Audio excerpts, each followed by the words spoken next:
Un dialogo in comune e un comune senso del pensare, di vedere e di agire, visto e considerato che i 29 comuni hanno sottoscritto questo disciplinare che va nell'adozione, diciamo, di buone pratiche, di atteggiamenti amministrativi uguali, conformi in tutto il territorio. Così intende il presidente del Veneto Luca Zaia la nuova Fondazione Colline UNESCO che muoverà i primi passi da gennaio 2020.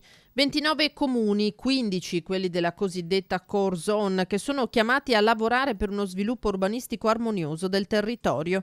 Una chiamata a cui hanno risposto tutti i sindaci, come conferma il colpo d'occhio del Teatro Careni di Pieve di Soligo. A loro Zaia ha consegnato la targa del riconoscimento UNESCO, ma ha chiesto, con questo disciplinare, un forte impegno. Nell'insieme di questi paesaggi ci sono tanti edifici che hanno bisogno di essere restaurati, riconvertiti, e quelli potrebbero essere i luoghi per accogliere dei viaggiatori, avere 2 o 3 stanze di accoglienza e far colloquiare i viaggiatori con i produttori di vino delle piccole aziende e creare un incrocio di civiltà tra il viaggiatore che è portatore di cultura e chi è in queste zone che è portatore di una cultura che viene da lontano.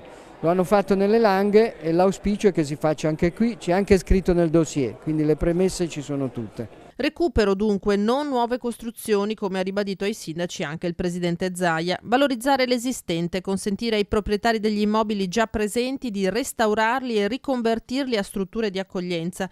Solo così si tutelerà davvero il territorio.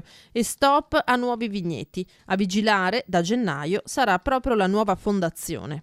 Guardate, noi abbiamo una grande responsabilità perché abbiamo un sito UNESCO che non è una partita da poco e non c'entra niente con le bottiglie di Prosecco, stiamo parlando di un territorio di 9.170 ettari, la core zone, che è un territorio baciato da Dio e dagli uomini, no? Perché poi è frutto del lavoro di gente che si è spaccata la schiena, che magari non c'è più, e quindi io ho sempre voluto dedicare a loro questo riconoscimento come patrimonio umanità. Pensate quanti contadini hanno lavorato in quelle colline e non hanno mai visto la fortuna, adesso questa fortuna ce l'abbiamo, però è giusto riconoscere a loro questo ruolo che hanno avuto, che è stato determinante.